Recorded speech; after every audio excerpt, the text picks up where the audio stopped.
So to put pressure on the pressure washing surfaces, today we're doing a concrete cleaning. So I'm gonna take you step by step on the process of what we do to clean your concrete to restore. Got a pretty big driveway today.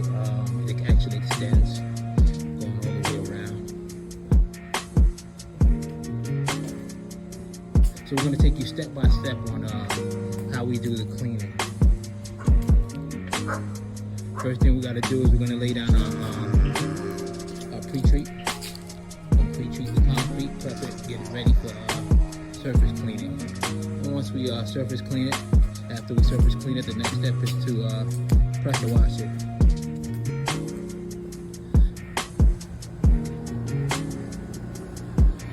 So the customer has an oil stain right here. We're gonna do our best to get it out. There's no guarantees on oil stains, but we'll do our best, and it's gonna look better than it was.